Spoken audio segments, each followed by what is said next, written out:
Hello everyone, this is Yael from Yael Alchemy, and I'm here to bring you the weekly twin flame reading for the week of February 12th to the 18th. It's a big week. We have two major holidays coming up. One is Valentine's Day on Wednesday, so happy Valentine's to everyone. And the next one is Chinese New Year's Day on Friday the 16th. Okay, and it's going to be the year of the dog. So for those who are familiar with and subscribe to Eastern astrology, and the year of the dog is friendly to you. When I say friendly, it's because you have to know what year you were born in and what animal that represents, and usually there are animals that are friendly to each other. Like last year, I forget, was it the year of the tiger? I'm not sure. I forgot what animal that was.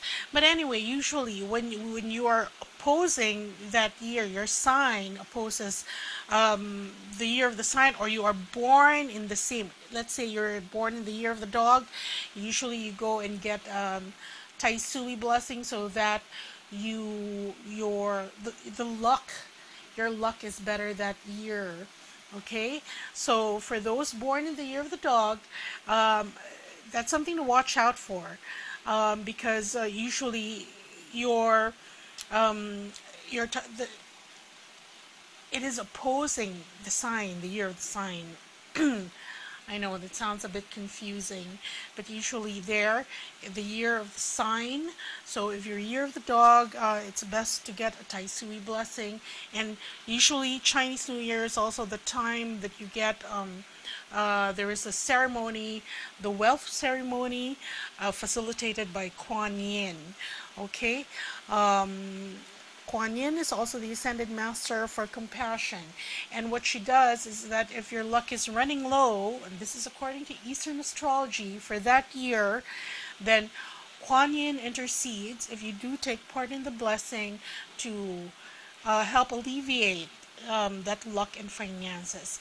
Okay, so anyway, that's one. And the next one, before we open the cards here, is that I was just wondering how all of you are. As was evident in the last reading, the energies have still a very jarring and intense effect on a lot of twin flames, light workers, and star seeds. In fact, there is a pattern of a lot of soul workers, light workers, members of the community going on a retreat. Okay, it's like going inside themselves at this time in order so that they can facilitate the energies more, in order to handle the energies, because like I said last week, this presents in various circumstances, especially externally, and light workers get to react to that, but because others around us, they still do not have the tools to transmute or filter or even recognize how these energies are supposed to affect them in their personal lives, that gets a bit chaotic. In fact, just quite recently, we've lost members in the community who have chosen to end their contracts here on Earth, and that's very unfortunate, because and that's a whole other topic. What happens if you end your life prematurely before your contract is over? But that really keeps you further away from God. And then there are those that, like I said, find themselves unable to handle the energies, because right now the portals are open And it's not only just, it doesn't stop with 5D, but you can go higher. But the thing with going higher is that you have to be grounded. And I don't mean just doing grounding meditations and all that. Because when you incarnated here, you primarily agreed to be human and live human lives. And, you know, of course, part of your mission was to remember who you are as connected to Source. And in remembering, be the conduit for other people who have difficulty remembering their divine natures. Okay? But when you go so far off, let's say that people don't understand what you're doing anymore, misconstrue you, and then you cannot handle the downloads, the information, and it translates to either an emotional breakdown or a mental breakdown. That doesn't serve really your purpose and anyone.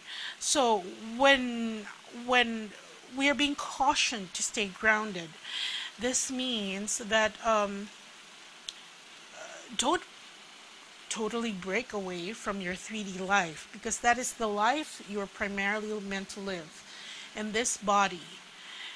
You're supposed to remember and integrate the higher knowledge, the higher learning, but you have to be anchored here in 3D. And I suppose in that way, that's why, because with me, things tend to happen either in advance, and this retreating and all that, I was given time to do that when I was away from all of you. And the others are just getting to that phase. The others may have just come from it also.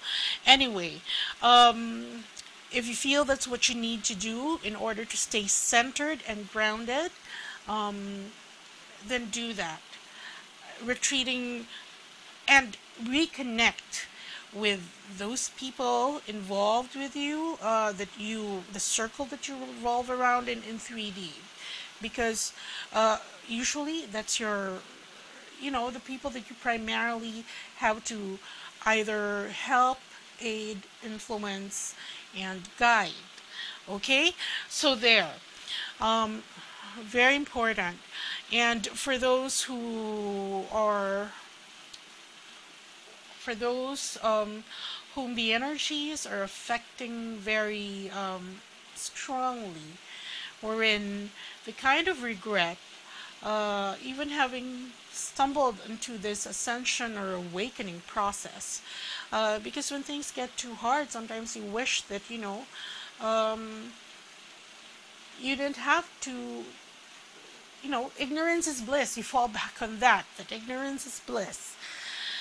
But, well, I was reminded, I don't know why, I was called to watch Lord of the Rings again. And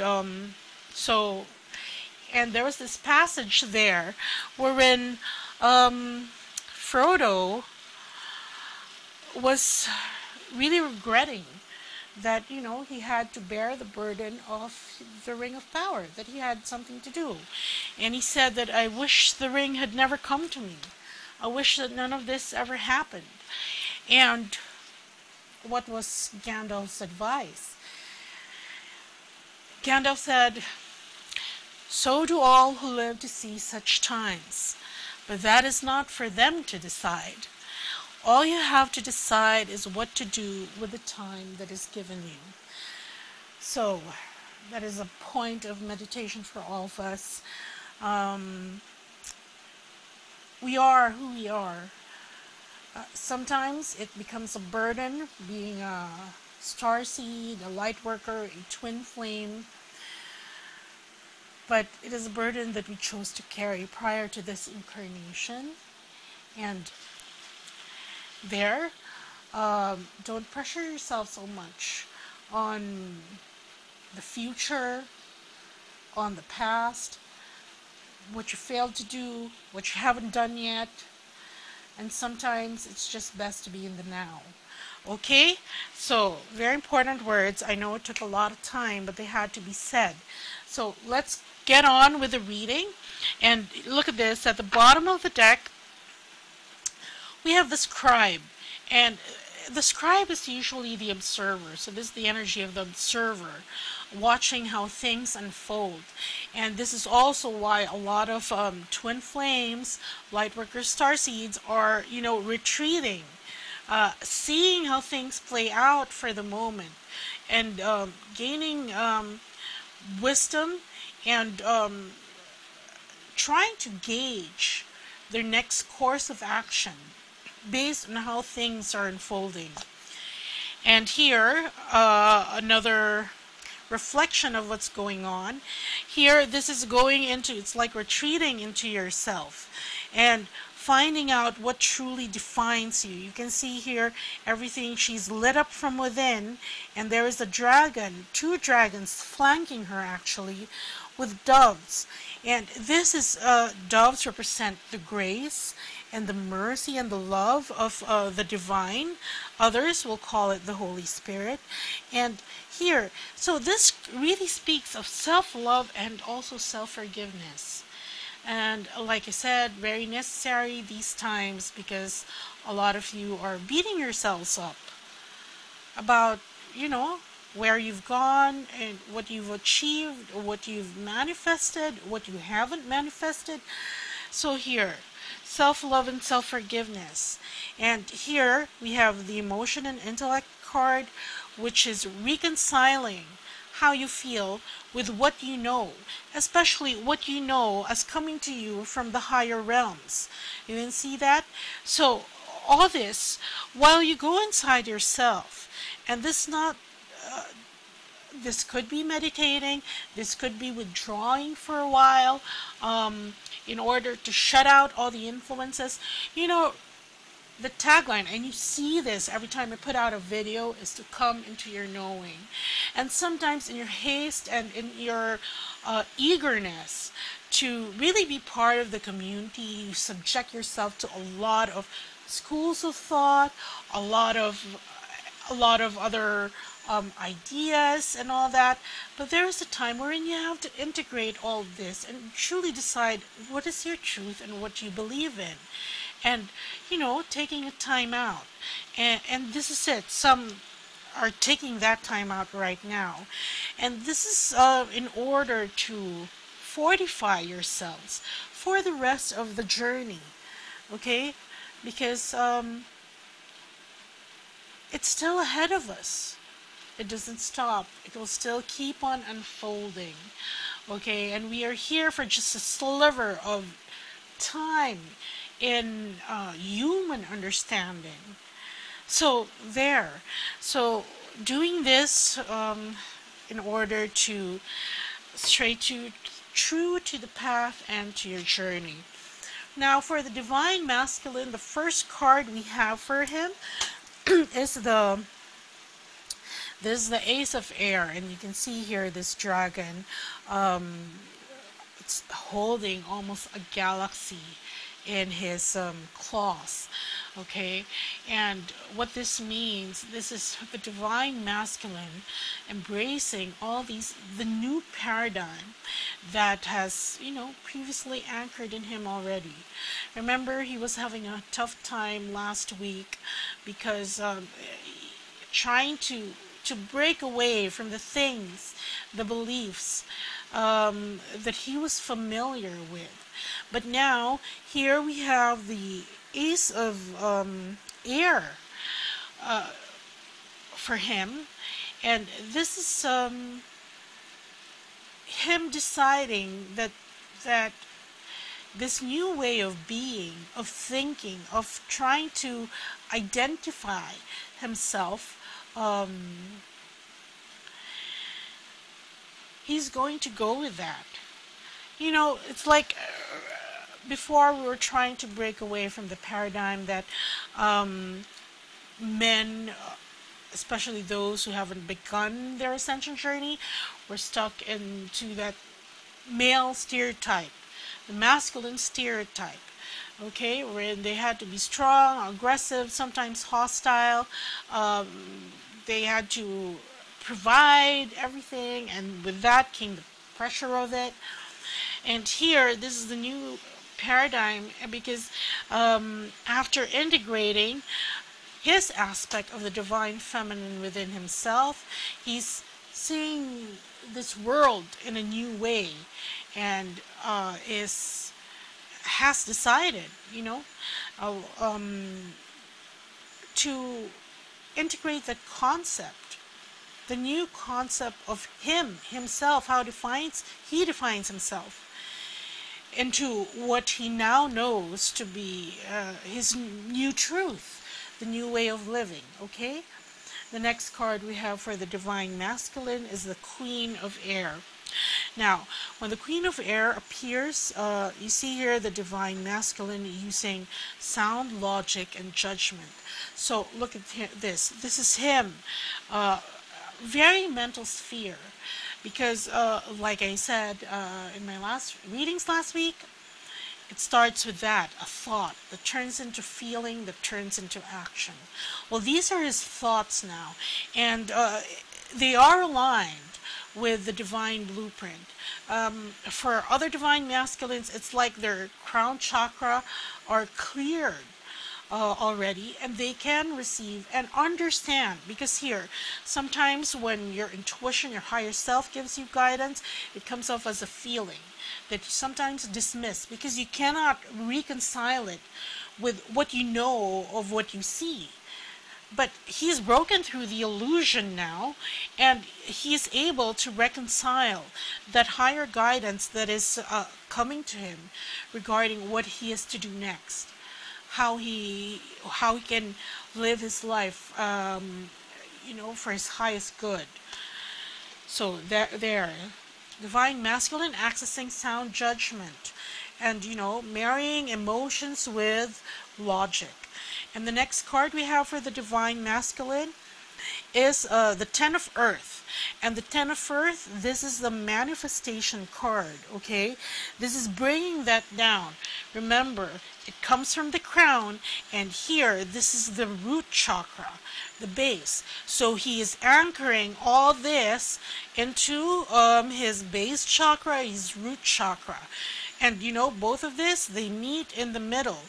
But right now, he's still in the process of anchoring this so that it can manifest and it can play out in the in a dimension where it is tangible. He can feel it, he can sense it. Okay? And the last card we have for the divine masculine is the Eight of Fire. And here, the Eight of Fire, this is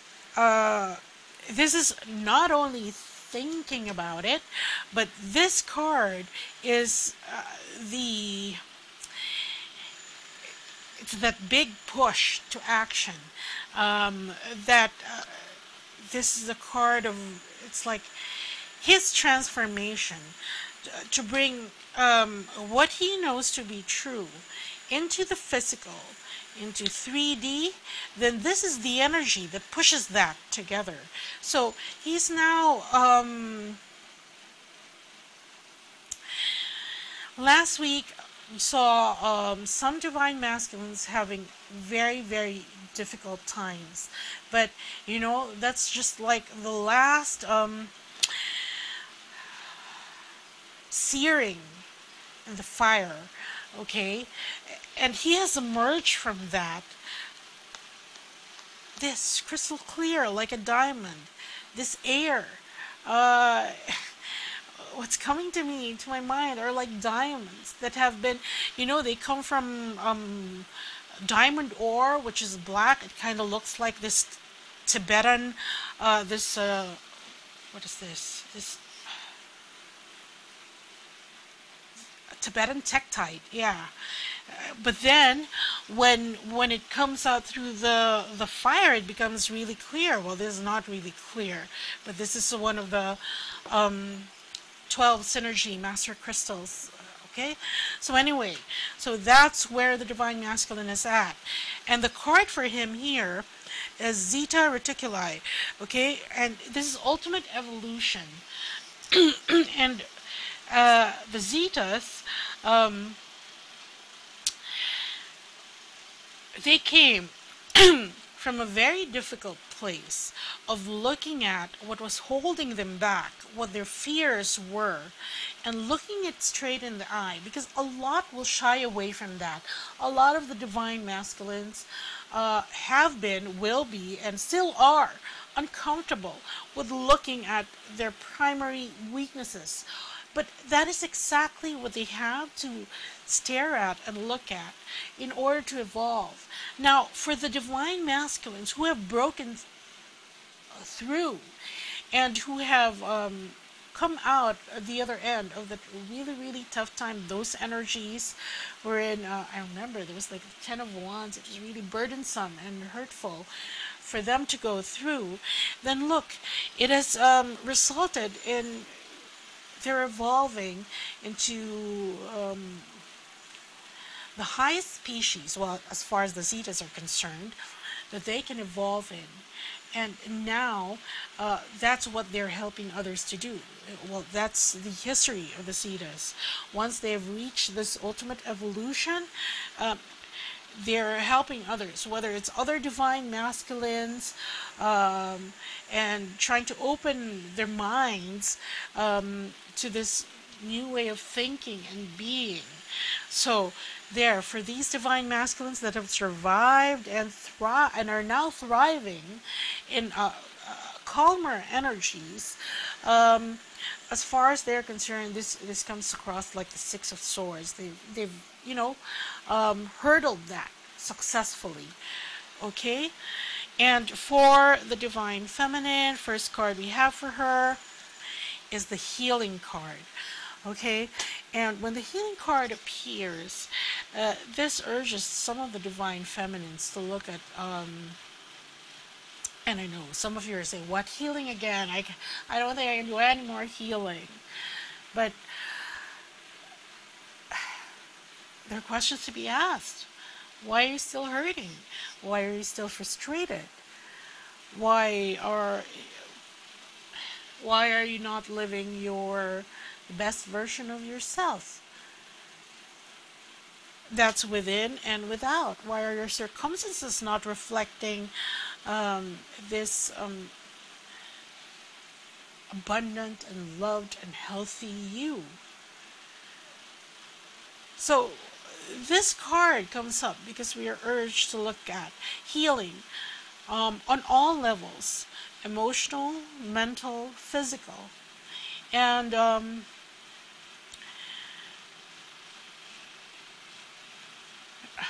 sorry for the pause. I was just thinking if I should tell this story that happened to me over the weekend, but maybe another time. But it has to do with this also.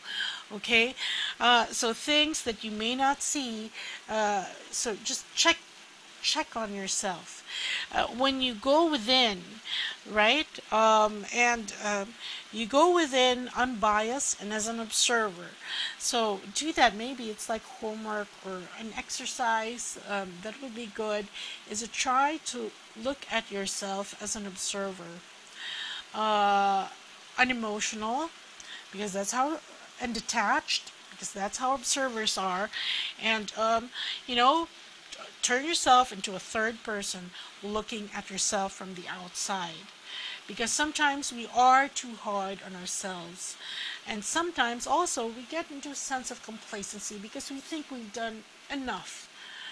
Okay, because there has some effort that has been expended, but if there is something lacking, so this is doing an inventory, an assessment of yourself, just to gauge your overall health.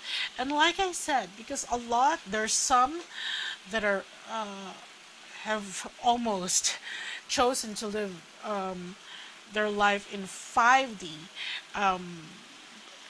but thereby creating that gap, and having difficulty connecting and grounding themselves into Gaia, Mother Earth, 3D. That results in emotional, mental breakdowns. If you happen to watch Cloverfield Paradox, that's kind of the premise. Of course, that's fiction. But if you live in two dimensions, because the trick here is to really integrate how to live in the two dimensions, but knowing whatever dimensions you're able to access, whether higher dimensions than the fifth. But for purposes of discussion, I'm going to use the fifth, okay? But when push comes to shove, you must remember that your primary dimension is 3D. That's why you need to ground. And it's not just grounding, doing a ritual, doing a meditation for grounding, drawing on you the grounding symbol. That helps. But being grounded is remembering that you are in a physical body here on earth to serve a mission. You cannot do that mission if you are unable to translate, if your credibility is compromised. Because everyone else, the people that you're supposed to help in their ascension journey, think of you as a loony already. So, ground. This is where the High Priestess card comes in, because, you know, you're the gatekeeper. You give the information to those people who are ready to receive it. But you have to gauge that. If you're unable to dispense that information because you haven't taken care of yourself, you haven't grounded, you've gone off and everybody thinks this, that of you.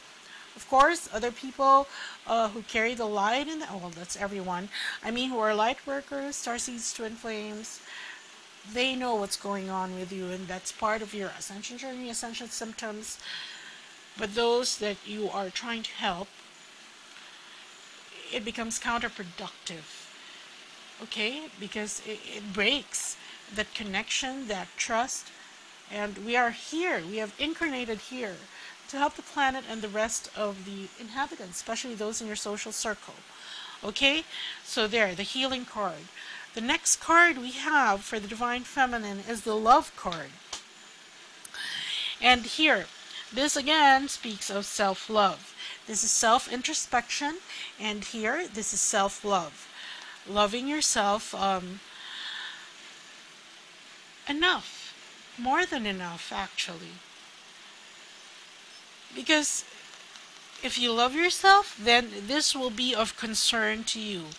All these things that need healing. Okay? So, this is the Divine Feminine, and the next card we have for her is the Youth. Again, they're like mirroring the energies here. Okay, because here we have Journey. And here, when we have the Youth card, this is a young man with his wolf beginning his journey. And he's doing it with such enthusiasm and motivation. He's traveling light, really, with just his companions here. So, this is... Oh, wait. Excuse me. Here. I have to put the cards in order. I might refer to it later. So anyway, excuse me. This is a message to the Divine Feminines, because this card fell under this one, that the journey is to love. This is an energy. It is not a specific person, even if you have your twins. Part of the journey. Where was I? Okay, here. A strong message that's coming in is that part of the journey is the journey back to love. And love is an energy, like I was saying. It's not a specific person, but it's an energy that you have, that you generate within yourself. Okay?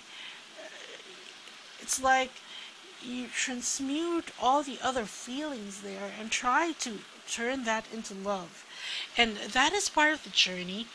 And here, you'll encounter in its... because this energy passes through dense beings, meaning humans, okay? It's always going to be an adventure. It's going to take you to places that sometimes you love, sometimes you don't.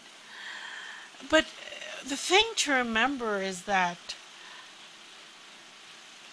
this is what we're trying to remember, reincorporate, okay, within during this stage of the journey. And that's why you have to approach it, best to approach it with this eagerness, enthusiasm, and lack of baggage each time, because as an energy it will present itself differently to you, and sort of the trick there is to try to find it. It's like where's Waldo, and you have to find it, because given all the other factors involved, the petty details, everything, they're just details. This is it's like the least common denominator, the one I was talking about last week, okay? So that's sort of the challenge and the adventure, really. And the last card we have for the Divine Feminine is the King of Water, okay? And here, the King of Water, he's the equivalent of the King of Cups. And this is much compassion, maturity, abundance when it comes to love and your feelings. And look at this, it falls under this healing card. And in gauging and assessing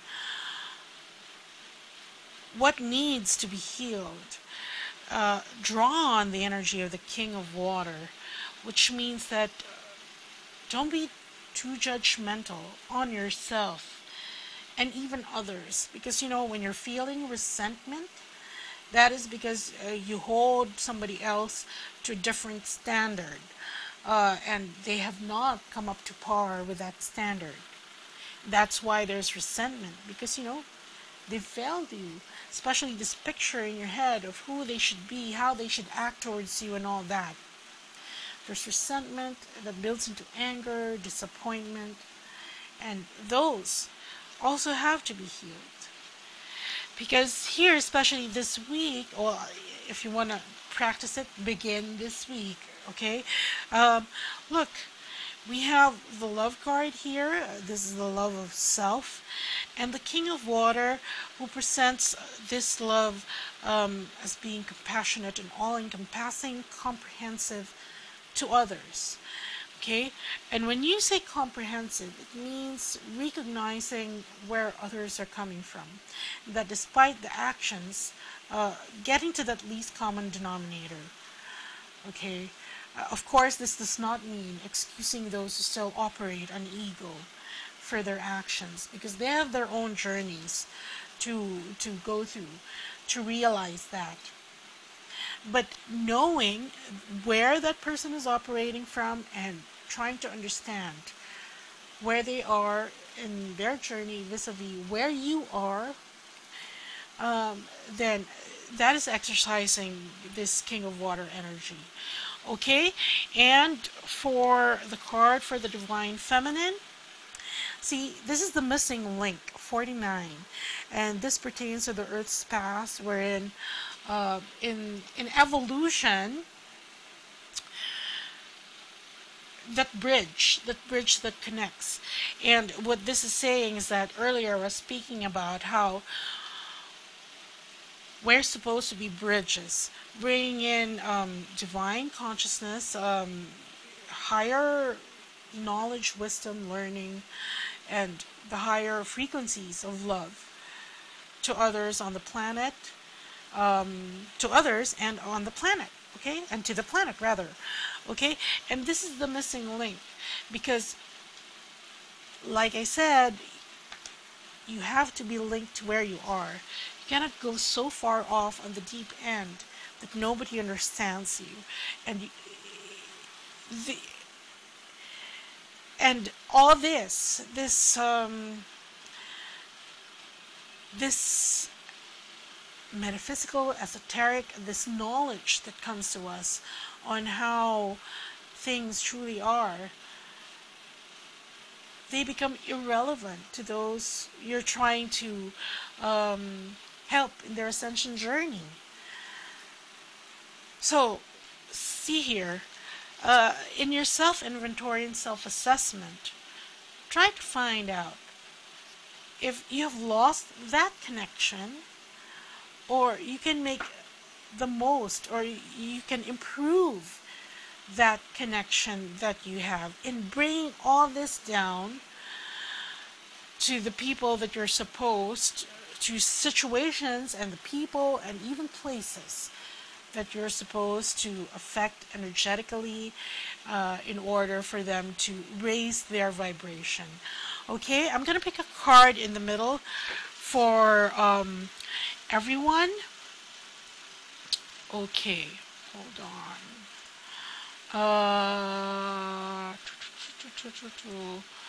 Okay. Here, Destiny. And here, when you have the Destiny card, hold on. See, this is the Destiny card. And look at this.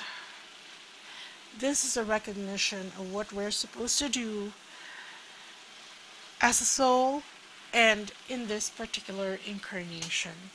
Okay, the Divine Masculines moved step up here as shown here, and the Divine Feminines may have overlooked something, and we're being told to check out so that we can, because he's just on the brink of, you know, going out and sharing this energy to others and affecting others. And here, because we've been at it for quite some time, this is like doing things by rote and, you know, forgetting something because it's automatic, on autopilot. But we're being told and reminded that a big factor is this connection, this missing link, this connection in to whom you're supposed to help ascend. Okay, and this all plays part in the divine blueprint. Okay, so go back to what you are destined to do in this incarnation and as a soul. Okay, so that's what I have for you. Happy Valentine's Day, everyone. I have the love booster up, and do check that out. And you know what? I love doing this love booster, and when I do it, it's like a concentrated dose of love. Anyway, it's there up on your screen. So there will be divine healing codes to enhance your connection with you and your twin flame, and for that love between the both of you to be unimpeded, sans obstacles. Okay, and that new feeling of to make love new again, and to increase the likelihood of forming a romantic relationship here in 3D. Okay, and for those who are having difficulty navigating these energies and need clearing, I'm going to put up the RASHEEBA ad because, you know, it's the fastest way to clear yourself, and it's very powerful. So all those thoughts of unworthiness, of failure, doubt, and, you know, those things that are causing you confusion, the dragon fire will help. Okay, so I'll leave you with the RASHEEBA ad. Thanks, everyone. I'll see you. Bye.